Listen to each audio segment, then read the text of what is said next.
Okay, um, this is just a brief introduction of how to use the script I've written, which and how to set up Unity and an animation tree to work with the script. And I'll just do a demo of what it does rather than tell you. So here we go. I've got my bean character. He can walk. He can rotate when I'm pressing the arrow keys. The spacebar lets him jump. So the script controls the physical movement in the 3D space, and it also updates the animation tree to let him do different things. Okay, so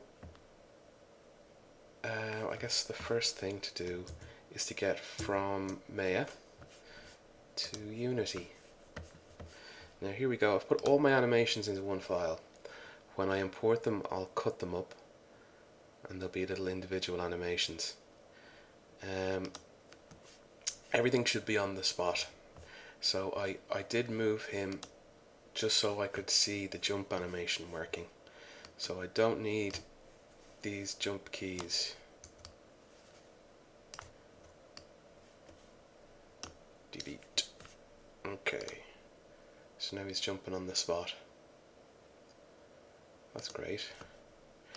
And I have another video explaining this, so I'll just go through it quickly just to get on with the stuff. What I'm going to do is I'm going to bake the keyframes of everything in the scene. This is to keep the animation as accurate as it can.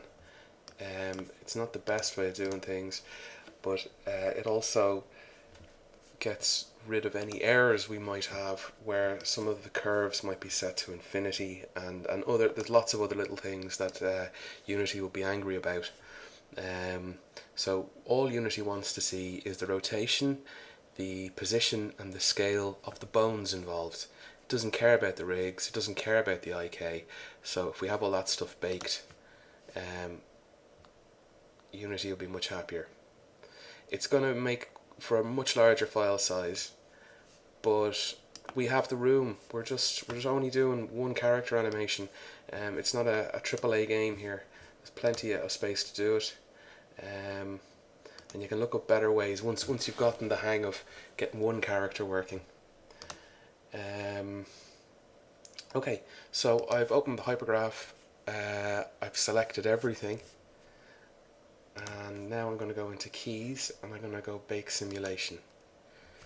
If you're wondering where you know where the hypergraph is at this stage. Yeah, there you go, under window. You can reset this. Just the regular settings will do. You can see my keyframes below here, and I'm going to hit bake. It's going to run through real quick, and it's deciding,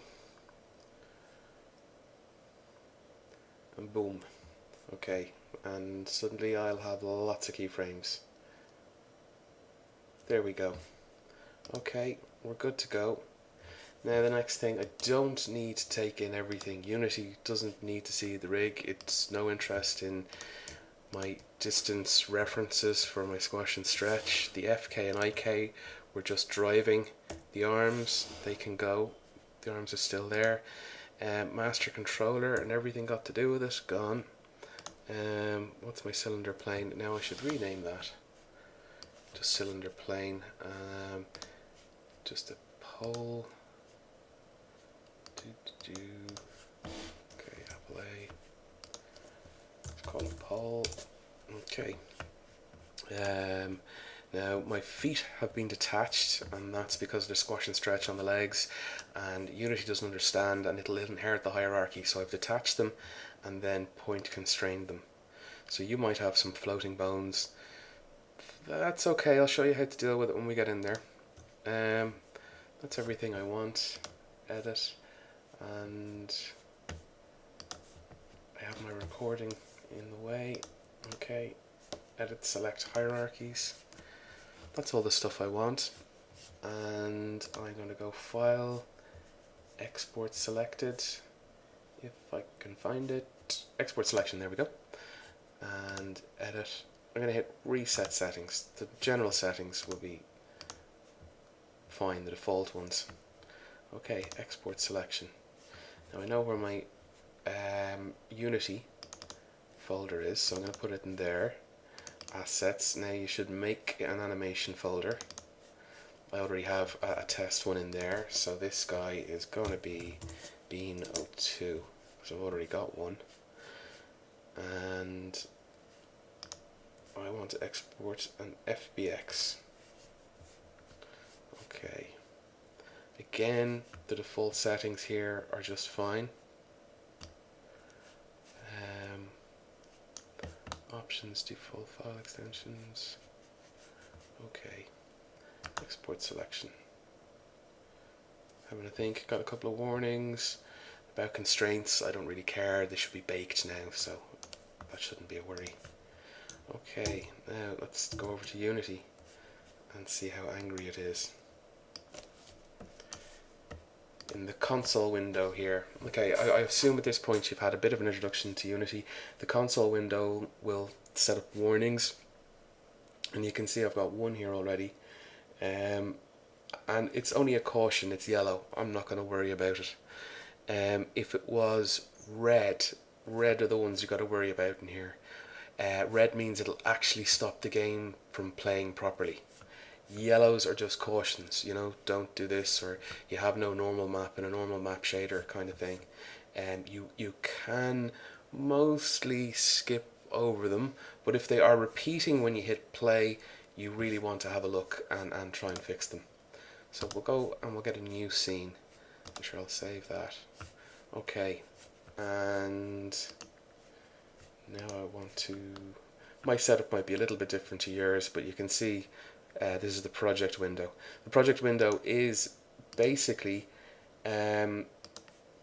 just my desktop, how it's all laid out in my folders. This is just a representation of it. Unity, the manual says you should, if you're moving stuff around, you should really do it within here. I can drag and drop to different folders here under assets, or I can drag and drop from my desktop windows into this.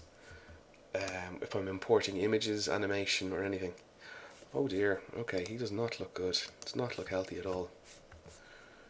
Let's see if we can fix him. My scale doesn't look right. Straight off. So I'll drag and drop him in. Now I have one in the scene that I can look at. Oh, he's very far away, or he's very tiny. Now to check your scale, quickest way to do it is to make a cube. A cube is 1 meter by 1 meter by 1 meter. And here's my cube, and he is tiny. Teeny tiny. And I can see here, file scale, the FBX has had some setting that's made it tiny. So I want to do the opposite of that. Now I should really go and export again properly. There we go. Is he a little, that's, yeah, so he's about, yeah, he's not on the ground. Let's bring him down a bit in line there. So he's about human size now. About 5 foot, I hope, or so. And that's what you want. There's several problems you can cause if you are at the wrong scale. One of them would be the scripts that I'm using won't work properly. You'll have to put in huge numbers. The physics will look different. And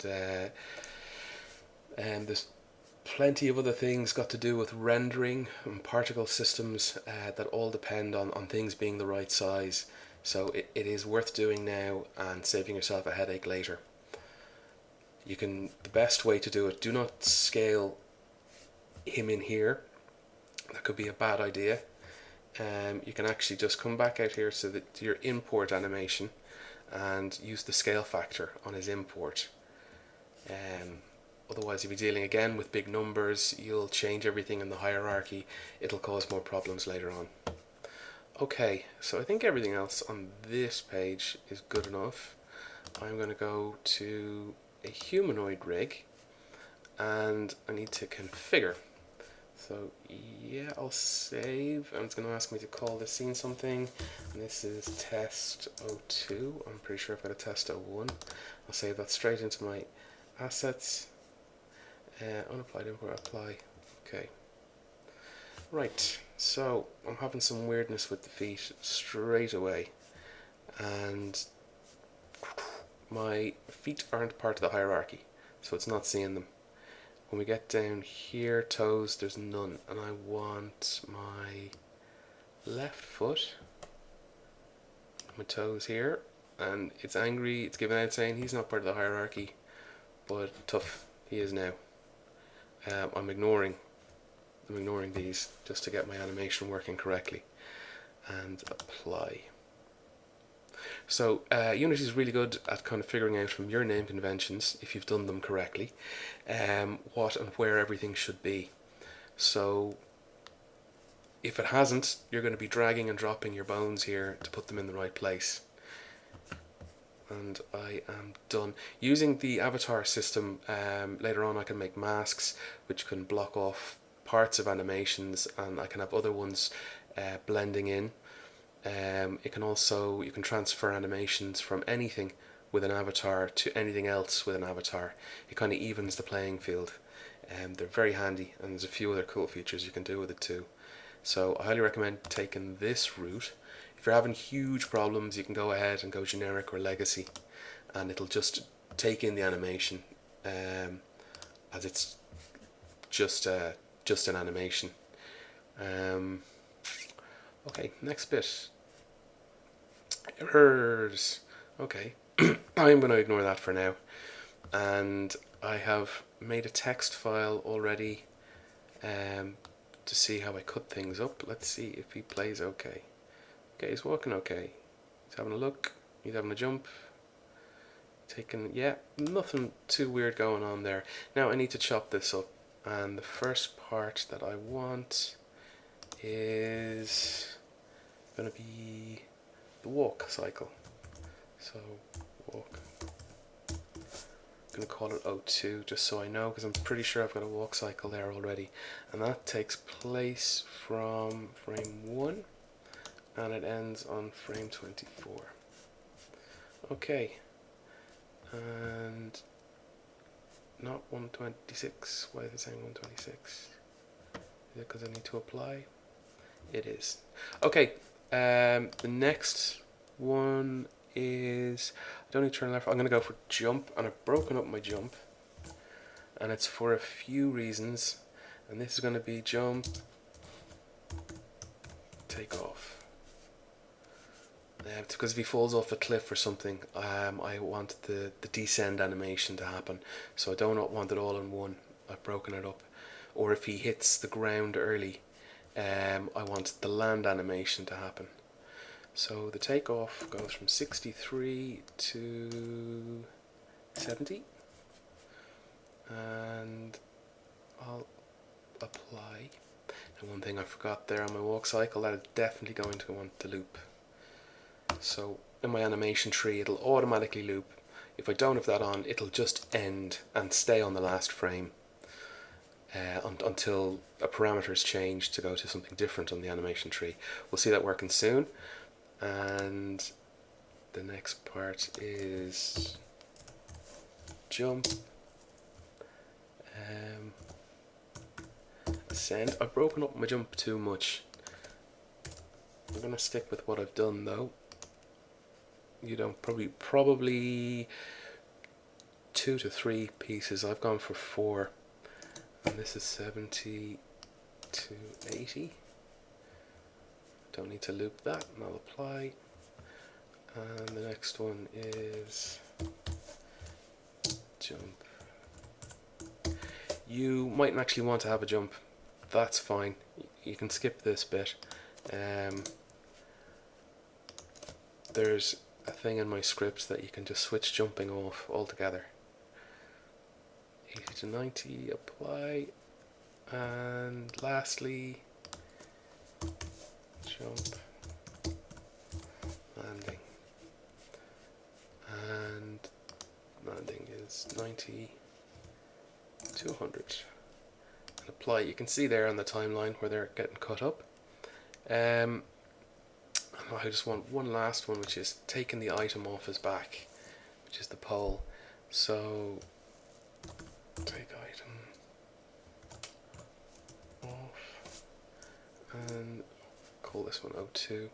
Now I'll probably use, I've imported these animations already, I'll probably use the ones that I've already imported, just going through the motions again to show you, and apply. Now there's plenty of other stuff here. If you want to loop, obviously, you can start adding curves here. I wouldn't mess too much. Events, I'm going to be using these later on.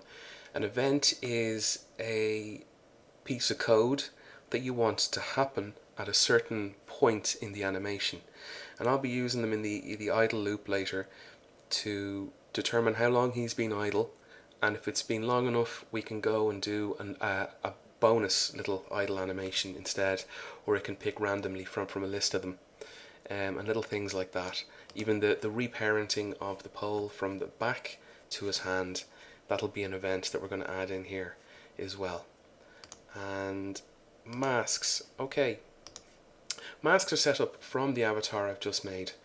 If you have a tail or you have hair or extra bones, you can quite simply come in here, turn them on, and then they should immediately show up in this little window down here, and just apply them. Motion, I have none. You might actually want an animation where you've got your own motion put in, but not for a game character. And there's another warning. Okay, I'm ignoring that. That's not there. That'll go away. It'll all be fine. And apply. Okay. Now if I go and look at my little man in my project and I open him up, there's him, there's the feet bones and the root and the hierarchy. It's also the pole, and then I have the mesh for the pole, and here are all my animations. And we set up the avatar, so that's all in him imported, which is great. Now I don't want to be editing this file too much. I might want to go back and make changes later on and save over this. So what I'm going to do is I'm going to make a prefab, and a prefab is, I've got a folder here called prefabs. I'm going to put it in, and you can see my other bean is in there. To make a prefab, it's simply, I can just drag him from my hierarchy, that's him in the scene, you can see him selected, into my prefab folder, or any folder in your project. There we go, he's now a prefab. So he is a bunch of references. He's all the scripts and everything I've put on, the animation. He's the same as the import guy. If I re-imported, this guy will update straight away. We make prefabs because it's like not just saving him in the scene. If I wanted to make several of this guy, I could just drag and drop from the prefab, and if I update one, apply a change to it, it'll happen to all of them. It's used for taking a game character from scene to scene, or perhaps you want to make loads of bullets or something like that, so they all come from the one prefab. But pretty much everything you do should be prefabbed. You'll see the benefits of it as we go, hopefully. Okay, so I have my chappy. I think the next thing to talk about is I've already set up toon shaders on him, so he came in fine for me. I'd imagine your guys will come in just looking grey, and you probably, if you've saved them with a material file, and then that whole project is within your Unity asset folder, kind of shouldn't be. It should try and even link the images, but you might have to copy and paste them in separately. He is remembering from the last time I saved a file of a similar name, and it's using the same named materials. It hasn't created new ones. It thinks we don't need to, so that's why he's already got a toon shader on, but he should just be grey if this was a new project. If I go into my materials, I've gone for toon shader, and if I select the mesh here, you'll see he's got one for his arms, legs and feet. He has one that covers the body, and he has a special one for the face. And the reason I've done that separately is I have a little sheet here that I'm going to animate later. It's going to with the offsets, as you can see, its tiling is only 1/4 by 1/4, and you've got an offset. And I'm going to animate that offset later on. I'm not going to show you how to do that, but if anyone needs something like that, just give me a shout. Okay, moving on. The most obvious one to be using is a good old bump specular. Now this looks horrible. I prepared this in a rush. No judgment, please. Body. There we go. Okay, I've done this horrible fur one. This is using Unity's legacy bump specular. It's the good old bump specular we're used to from kind of the last generation of console. I'll open up, I've got this horrible fur texture, and if we look at the material, what it says is base, that's the base color, and gloss is A. Now it means specular is the alpha channel. So this can get confusing, but in Photoshop I have made an alpha channel, and that is going to be the specular. They're going to be, the white parts are going to be the bits that shine when light goes on it. Now if you are saving file types, you should save.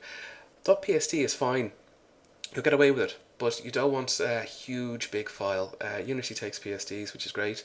The other ones you should use .png and .targa because they support alphas. I would never use JPEG or anything with compression on it already. When we make our build, Unity is going to add its own compression. In fact, when we click on them in here, there's compression options, and you don't want to double compress stuff. It just doesn't do anything, and it actually causes problems sometimes. So something a raw file, even a TIFF, would be fine. I wouldn't recommend it, but you can work with the PSD, and I think that's the easiest one to use, especially for this project. Professionally, you wouldn't use PSDs because, as you know, the size of them gets huge, and I don't think anyone would be happy if you're submitting PSDs either. On the import setting here, here's my texture. That's just standard. And one thing I've done is I've bumped the anisotropy level, and that is basically how things look at an angle. Let's make a cube. No, that's not a cube. Let's go to the capsule, game object, 3D, and cube. Okay, here we go. Make a cube, and we'll make it not 0, but 100 by 100. And if I add this ugly material to it, there we go. So because it's at a shear angle, it's how it calculates these pixels in the distance is what the anisotropy is. And if I ramp it all the way down and hit apply, you'll just see a mild change. If I go all the way up, apply. It's very subtle on this. This isn't a great texture, and I've probably made it too big. But anything greater than 1, I'd say, is fine. I would like to ramp them up just a little bit. All of your textures, they should be one of these numbers. They should be 2048 by 2048 pixels. They have to be a power of 2 number. If they're not, Unity's going to complain. It needs them for processing and doing stuff like this.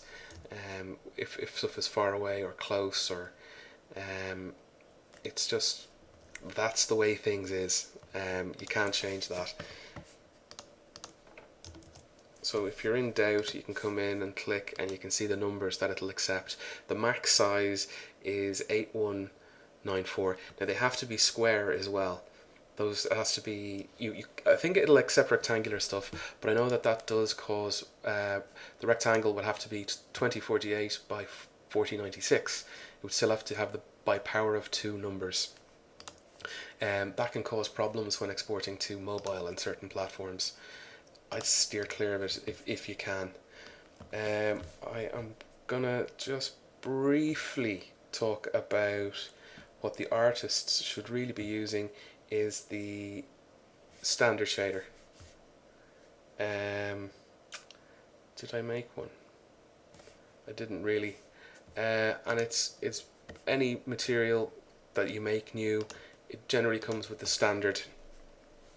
The standard is PBR, physically based rendering.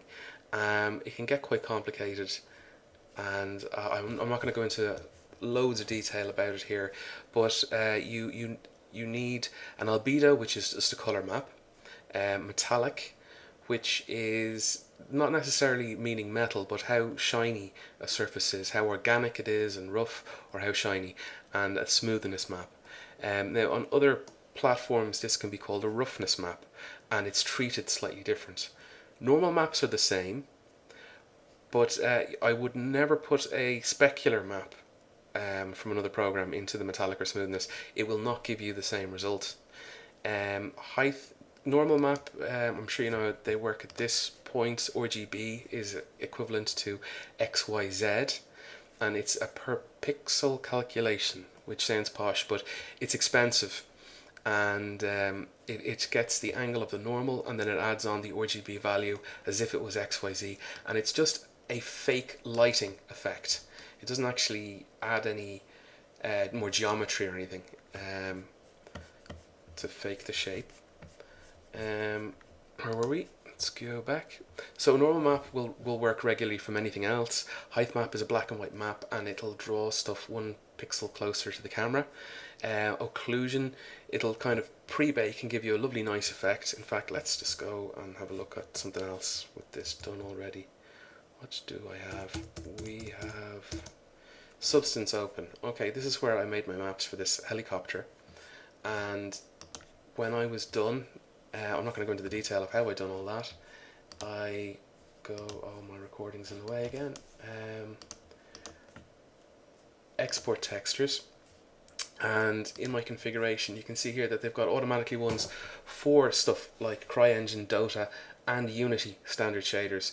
So things are treated a little bit differently.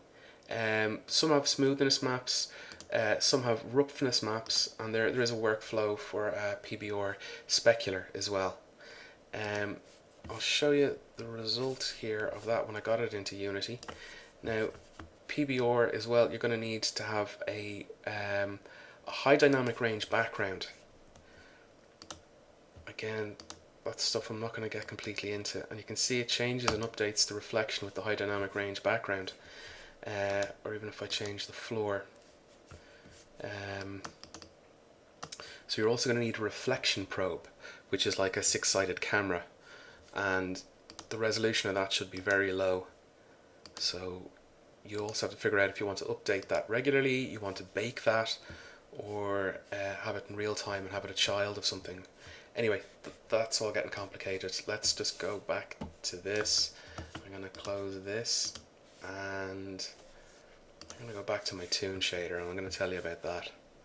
Okay, so body. Okay, Toon shaders. You need to import the Toon shaders. I'm using Basic. Basic, it's always just going to face the camera, and it's going to use, actually I should show you how to import first, shouldn't I? So just in your assets folder, if you right click and import package, it's not a custom one, this is one of the standard ones, and it's effects, and it's thinking, okay, so on the list here I've already imported them, they won't come in again. Let's see, can I find them? Tone.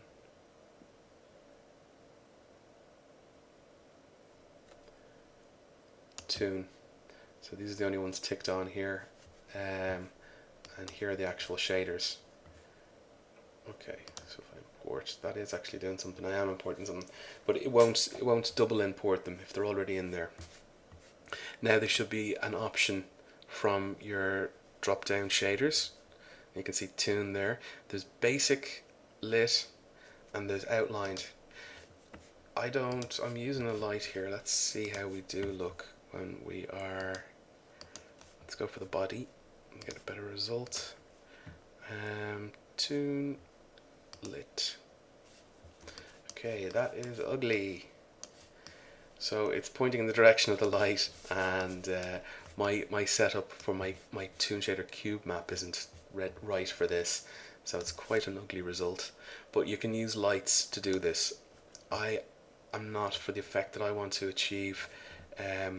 Basic is going to be fine. And let's just go back to Toon, Basic. Now what this is using there's a few options. I think the standard Unity one, is that it? Let me see. Yeah, I think that's the standard Unity one. So the white is going to be the specular. The 50% grey colour is the normal colour, and then you've got the shadow. And I can open that in Photoshop, and this is all it is. That's all it is, it's just a simple image like that. And it's got some special import settings. Instead of normal map texture, it's gone into advanced, and it's got mapping as mirror ball. So it's kind of making it a cube map. You can see it's round here, you can rotate it. That's all you really need to set and hit apply. I didn't like the standard one. I was trying to achieve a certain look for the character, so I made my own, and that's map 3. Map 3. Have a look at it. See, so that's got its roundy shine on it, and I don't quite have such a dark shadow. And I've used a PSD. You can see the layers there. Okay, and I've done it wrong. I'm actually going to go with an outline. Now an outline can add extra polys. I'm not worried about them. And basic outline. And what that does is, based on my camera angle, it's kind of drawing more polys with an offset, which gives it a look of an outline. Now it is kind of ugly when you zoom out. It gets thick, and it can get way too thick, but it's perfect for giving me the effects of the concept art that I wanted to mirror. Okay, right, he's in the scene and we have our material. I think I'm just going to stop there, and I'll make a second one now and explain how to use my script. Okay, talk to you in a sec.